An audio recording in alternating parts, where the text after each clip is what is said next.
aí, caríssimo estudante, seja bem-vindo a mais uma videoaula aqui do canal Humanas Sem Fronteiras.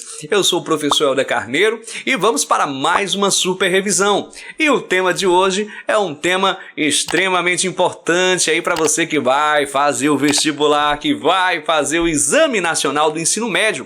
A gente vai aqui falar sobre Nova República, mas calma, né? A gente não vai falar sobre todos esses governos, não nessa videoaula. Nessa videoaula, a gente vai falar sobre aquele governo que foi o primeiro a praticar a política neoliberal no Brasil. E aí, já identificou qual foi o presidente, hein? A gente vai falar sobre o governo que, de certa forma, foi o primeiro a sofrer um processo de impeachment. Olha aí, essa dica é quente, hein? A gente vai falar sobre um governo, olha aí, que foi o primeiro eleito diretamente após o período da ditadura militar. E aí, já sabe qual é o governo que a gente vai tratar, hein, pessoal? Bom, se você pensou no governo Fernando Collor de Mello, prepara o caderno, prepara a caneta e tome nota, porque as dicas vão começar agora. Vamos lá!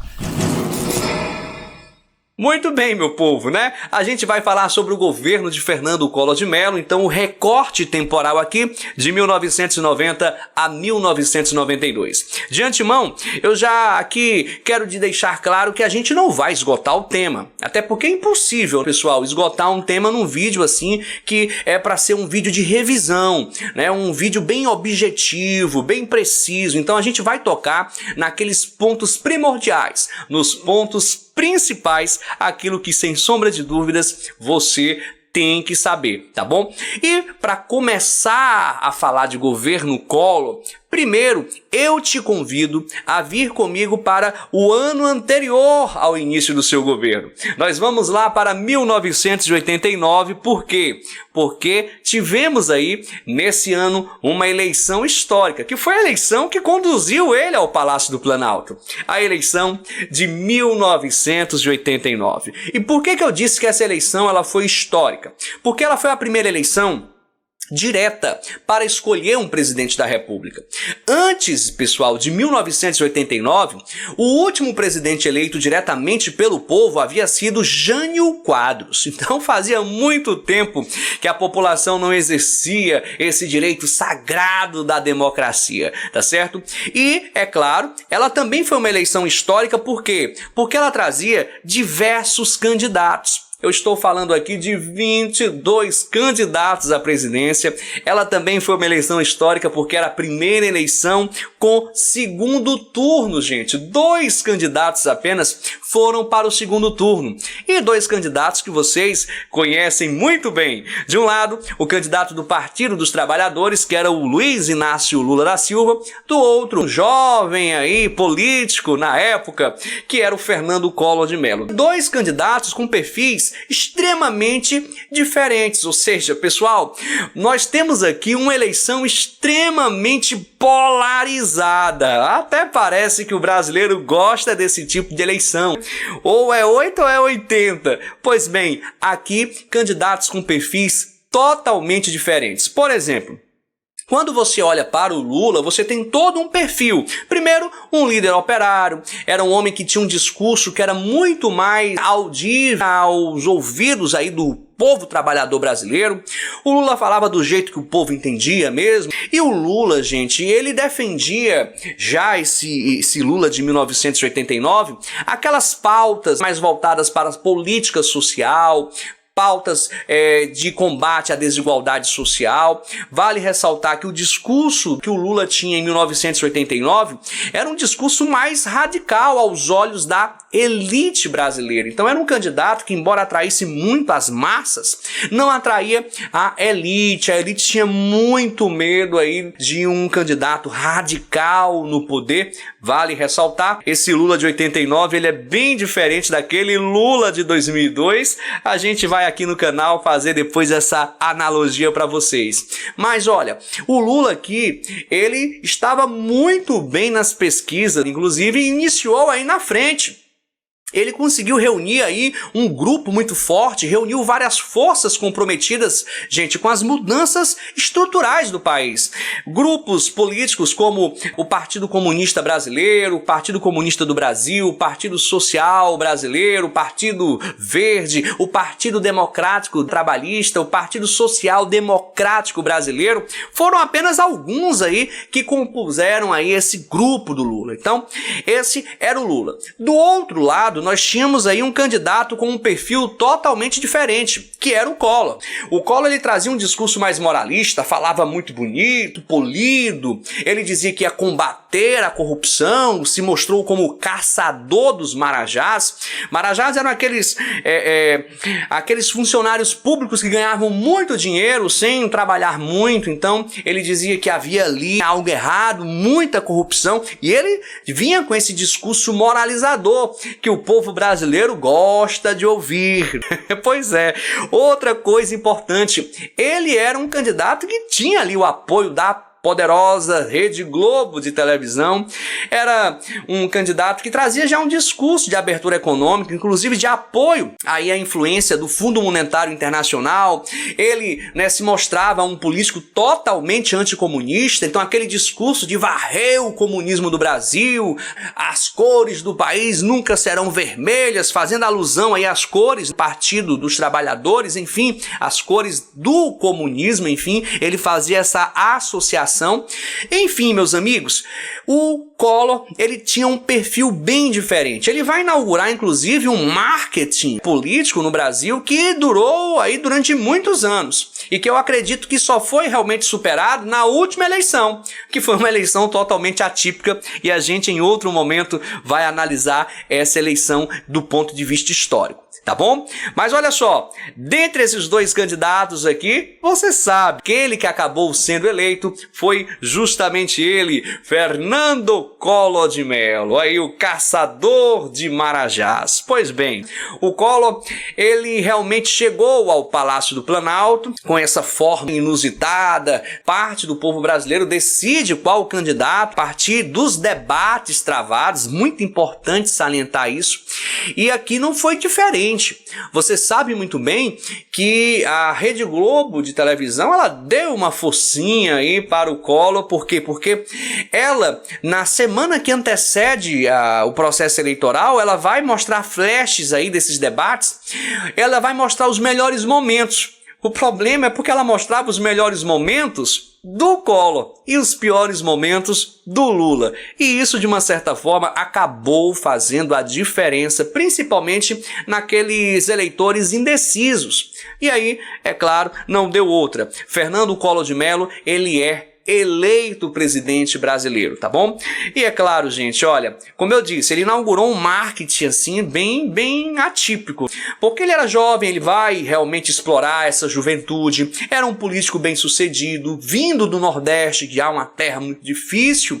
Ele era atlético, sempre quando aparecia em público com camisa, com algum tipo de frase, de conselho, ele sempre mostrando-se atlético, sempre praticando esportes, ou seja, uma pessoa preparada para enfrentar aí as tarefas difíceis que o presidente do Brasil teria. Afinal de contas, os desafios eram enormes, gente. Vale lembrar que, do ponto de vista econômico, que era um dos nossos, aliás, era o nosso maior problema, o desafio era monstruoso. A gente tinha aí um vilão perigosíssimo, que era a inflação. Collor vendeu a imagem de que ele era a pessoa preparada para resolver todos os problemas nacionais. Ele era, digamos, o salvador da pátria. E a gente sabe que o brasileiro, ele tá sempre atrás de um salvador da pátria, né, gente? E detalhe, o Collor vendeu essa imagem e deu muito certo. A gente lembra do próprio Jânio Quadros. Você que já deve ter estudado o governo Jânio Quadros,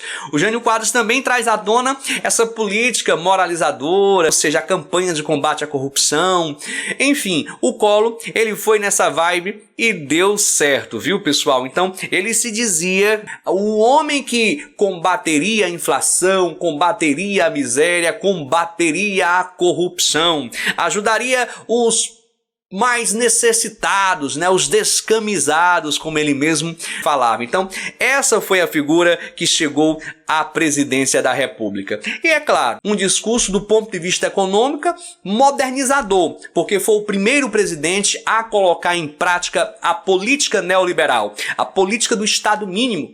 Vale lembrar que o Collor, ele dá início aos processos de privatização, de corte de gastos, enfim. Isso tudo vai gerar diversas consequências e a gente vai falar um pouquinho sobre isso agora. Então, vamos falar sobre economia, porque esse era o grande vilão aqui da nossa sociedade brasileira. A situação econômica não estava nada boa. Logo no início, logo realmente no primeiro governo, no primeiro dia útil do governo Collor, a gente vai ter aí o anúncio do seu plano econômico. O seu plano econômico que tinha como nomenclatura oficial o Plano Brasil Novo, mas ficou mais conhecido como Plano Collor. Tivemos aí duas versões desse plano, pessoal.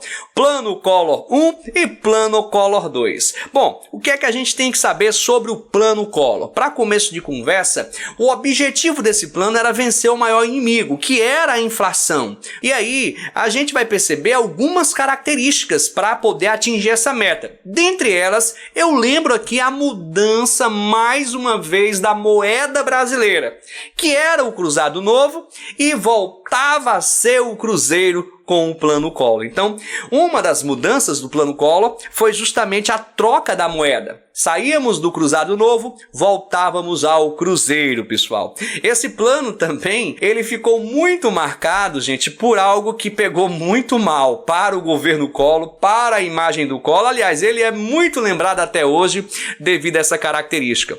O Plano Collor, ele limitou os saques na caderneta de poupança em até 50 mil cruzeiros. E detalhe, ainda confiscou todo o dinheiro que tinha acima desse valor.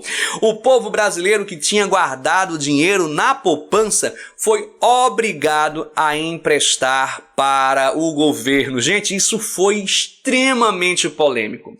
Vale ressaltar que no dia seguinte a população correu aos bancos na tentativa de tirar o dinheiro, porque ninguém queria emprestar ao governo, mas não teve jeito, pessoal. Era tarde demais mesmo. Esse dinheiro seria sequestrado aí por um período de tempo e, evidentemente, que seria pago depois com juros e correção monetária. Como eu disse, esse sequestro das poupanças, né, esse confisco das poupanças marcou profundamente e ainda hoje está muito forte na memória de quem viveu esse período, viu, pessoal? A galera que tinha dinheiro nas contas aí bancárias sabe perfeitamente o que eu estou falando, do sufoco e do trauma que ficou. Bom, resolveu o problema da inflação? Não resolveu, mas aumento nós tivemos do preço da gasolina, do preço do álcool, do gás de cozinha e de tarifas públicas. Além, é claro, de algo já bastante conhecido na nossa economia, que era o congelamento de preços e salários. Gente, olha, vocês até podem perguntar, mas Helder, quem era o ministro aí da Fazenda? Quem era, né, o ministro da Economia? Gente, na verdade não era um ministro, era uma ministra, a famosa ministra Zélia Cardoso de Mello. Ela era a mulher aí poderosa da economia do governo Collor. Bom, como eu disse, o plano Collor deu certo? Não deu certo e é claro que esse plano gerou diversas consequências. Esse plano, ele fracassou. E a gente vai listar aqui algumas das principais consequências do plano Collor, pessoal. Eu chamaria isso de efeitos colaterais. Então vamos aqui, olha, listar as principais. Primeiro, desabastecimento de produtos no mercado consumidor. Aquele trauma de se chegar no comércio e não encontrar os produtos voltava a acontecer, voltava a existir. Isso lembra muito o governo Sarney aí, né, no fracasso do plano cruzado, tá bom? Gente, o plano Collor, ele não conseguiu desenvolver a nossa economia, mas muito pelo contrário. A economia, no lugar de crescer, ela foi decrescer. É o que nós chamamos de recessão econômica. Então, foi outra consequência.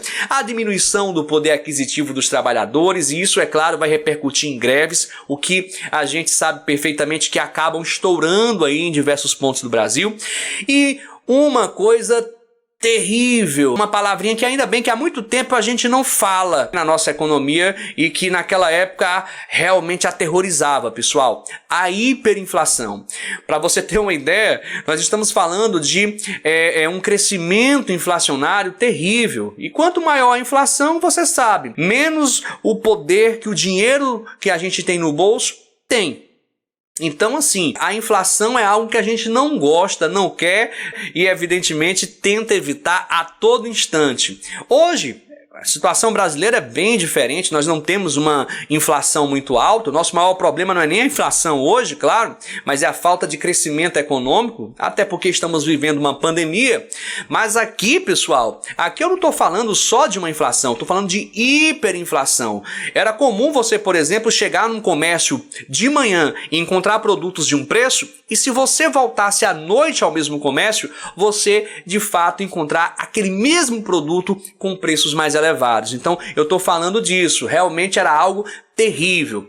Enfim, um efeito colateral desse fracasso não poderia ser diferente, o desgaste político. Então, esse desgaste político, ele é extremamente visível aqui, porque se a economia não vai bem, você pode ter certeza, isso reflete na política. A gente já viu, inclusive, recentemente na política brasileira, o que aconteceu aí com o governo Dilma Rousseff, ou seja, repercussões econômicas na política. Eu sempre digo aos meus alunos, olha, você não pode estudar política sem estudar economia. E você não pode estudar economia sem estudar política. Elas estão ali extremamente ligadas uma com a outra. Outra consequência, a concordata e falências, gente, de inúmeras empresas. Isso aí mostra realmente o fracasso que foi esse plano econômico, tá certo? Privatizações, até porque projeto neoliberal ele foi praticado aqui, então a gente vai ter as primeiras vendas aí das empresas estatais brasileiras.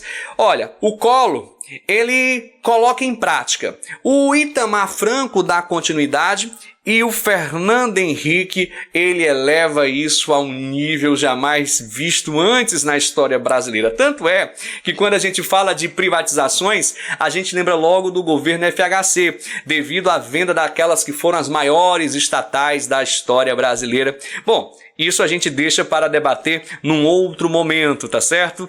Gente, com o fracasso do Plano Collor 1, eu digo 1 porque nós tivemos uma segunda versão aí desse plano, cujo objetivo era, claro, acertar, mas que não deu muito certo. O Plano Collor 2, lançado em 1991, ele gerou o aumento de imposto, pessoal, o imposto sobre operações financeiras. Ele, de certa forma, também vai trazer à tona, gente, uma tabela de correção inflacionária de aplicações que era muito comum na década de 80, a famosa tablita. Enfim, quando a gente começa a ver a coisa voltar muito para o que não deu certo, a gente já fica preocupado, pois foi uma estratégia do Plano Collor 2 que realmente não deu certo, e o aumento de tarifas públicas. Resultado, o Plano Collor 2 também não emplacou. Ou seja, gente, do ponto de vista econômico, o governo Collor não cumpriu o objetivo qual ele se comprometeu, tá certo? E o resultado foi isso aí, ó. A gente tem aí a população extremamente descrente, a população indignada, porque, como eu sempre digo aos meus alunos, pode ser o presidente que for lá em Brasília, se de fato a crise atinge a parte mais sensível do corpo humano do brasileiro, o bolso, você pode ter certeza, a impopularidade, ela vem à tona. E foi o que aconteceu com o Collor, foi o que aconteceu com outros políticos que a gente ainda vai analisar, tá certo? Essas imagens que vocês estão vendo aqui são as imagens das filas que se formaram na frente das agências bancárias aí depois do anúncio do Plano Collor, o povo querendo tirar o seu dinheirinho do banco e não podia mais, tá certo? Tá certo, meus amigos? Então, do ponto de vista econômico, essas são as principais características, mas a crise não foi apenas econômica. O governo Collor também marcou história pela sua crise política. E agora, olha, se você está em pé, sente-se. Prepare-se, porque agora o babado é forte. A gente vai falar sobre os escândalos políticos do governo Collor. E evidentemente, olha, a capa dessa revista, ela traz à tona aí um cenário político que foi catastrófico naquela época. Estamos falando aí de um esquema de corrupção que foi denunciado e que ficou conhecido no Brasil como o famoso esquema PC Farias. Paulo César Farias, que era o tesoureiro da campanha. É esse carequinha aqui que vocês estão vendo aqui na imagem, tá certo? A capa da revista Veja, na verdade, essa capa é o irmão do Collor, que denunciou, pessoal. Denunciou aí o PC Farias e toda essa situação acabou atingindo o presidente Fernando Collor de Mello. Bom, o que é que a gente tem que relembrar aqui? Temos que relembrar que toda essa crise veio à tona com a entrevista polêmica, pessoal, que foi dada aqui à revista Veja pelo Pedro Collor de Mello. Ele, de fato, fez várias denúncias e essas denúncias de fraudes, corrupção, tráfico de influência, pagamento de propinas, extorsão, essas coisas que ainda existem muito na política brasileira, né, minha gente? Então, olha só, a gente tá vendo aqui que essas denúncias, elas foram realmente impactantes, porque havia uma ligação muito forte aí entre o PC e o próprio presidente Fernando Collor de Mello. E embora o presidente, nesse momento, ele quisesse se distanciar, a denúncia da existência de várias contas fantasmas, enfim, tudo isso provocou um terremoto, meus amigos, no governo Collor. E olha só, foi justamente esse escândalo que acabou sendo batizado aí com o nome de esquema PC Farias. Paulo César Farias, tá certo? Eu trouxe aqui algumas características desse esquema, pessoal, só para vocês terem uma ideia do desvio que acontecia, para vocês compreenderem aqui um pouco de quem se beneficiou, de quem se locupletou aqui com esse esquema de corrupção. E era um esquema bem sofisticado. Temos aqui, olha, algumas pessoas que acabaram se dando bem, conforme a comissão parlamentar de inquérito que foi aberta para investigar. E o pior é que quanto mais se investigava, gente, mais a coisa fedia, digamos assim, tá certo? A Rosiane Collor, que é a mulher do presidente, a CPI constatou aí que ela chegou a se beneficiar com em torno, na época, de $510 mil. E não parou nela aí não. A Leda Collor, que era mãe do Collor, 35 mil. Isso aqui são dados da própria CPI, viu, pessoal? Libete Monteiro, a ex-mulher, até a ex-mulher, 41 mil. Cláudio Humberto, que era o porta-voz da presidência, 70 mil. A gente tem o Cláudio Vieira, que era secretário do presidente, 89 mil. Maria Isabel, secretária da Rosiane, pessoal, $802 mil. Olha aí, José Roberto César, que era o dono da Brasil Gar, pessoal, $866 mil. O Bergman, né, ou seja, o arquiteto, 15 mil. O Ajara Cabral, vendedor de joias, 15 mil. Enfim, realmente são números que chamam a atenção. A Elizabeth Luporini, secretária do cunhado do Collor, né? 48,8 mil.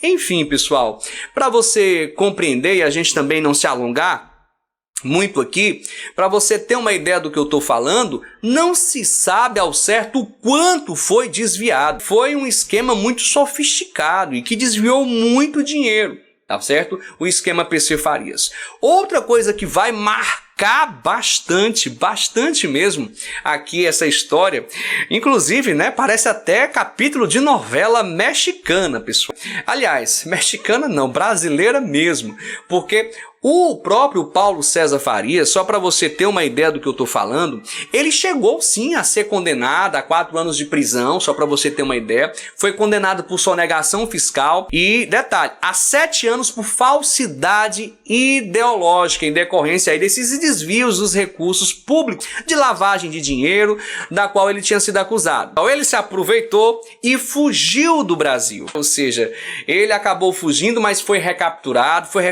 na Tailândia. Tailândia em 93. Gente, parece cena de filme mesmo. O homem até cirurgia plástica tinha feito para mudar aí um pouco a sua face. E ele estava numa liberdade condicional. Até que ele simplesmente acaba morto. E a morte dele até hoje é um dos crimes assim mais curiosos. Por quê?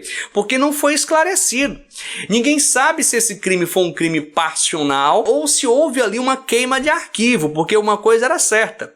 O Paulo César Farias sabia de muita coisa podre ali nos bastidores de Brasília, até porque ele era o cara que fazia o tráfico de influência, era o cara que de certa forma despachava as velhas malas pretas de dinheiro a quem deveria chegar essas malas. Ele de certa forma acabou morto. E aí, gente, qualquer segredo que esse homem tivesse morreu com ele. Há quem diga que muita gente em Brasília conseguiu dormir sossegado depois que o Paulo César Farias fechou seus olhos de uma vez por todas.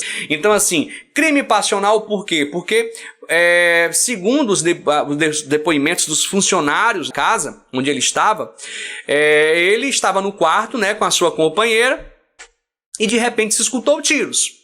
Quando os funcionários chegaram lá, encontraram essa imagem que vocês estão vendo aí, os corpos, os dois mortos na cama.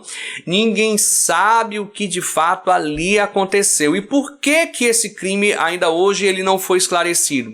Porque, pessoal, houve ali diversos erros. Para você ter uma ideia, alteraram toda a cena do crime. Você sabe muito bem que um local onde ocorre um crime, ninguém pode mexer, ninguém pode alterar, pois os funcionários alteraram. E aí é claro que a perícia chegou e encontrou uma cena totalmente alterada, vários erros foram cometidos. Resultado, é um dos grandes mistérios aí da história dos crimes brasileiros, não solucionado. Ninguém sabe se foi crime passional ou se foi queima de arquivo, tá certo? Tranquilo, pessoal? Pois bem, olha, acredita-se que o Paulo César, ele foi aí responsável por um desvio de mais de 1 bilhão dos cofres públicos. É muita grana mesmo. Sem sombra de dúvidas, aqui um dos maiores esquemas de corrupção da história brasileira. Tá certo? Bora falar um pouquinho do impeachment, né? Do impedimento, pessoal. A gente sabe que o Collor foi o primeiro presidente a sofrer esse processo de impeachment. Foram 84 dias de investigação da Comissão Parlamentar de Inquérito. E qual foi aí o laudo, a decisão? A Câmara concluiu que a conduta do presidente Collor, de fato, foi incompatível com a dignidade do cargo que ele exercia, a dignidade do cargo presidencial. E aí, o que é que acontece?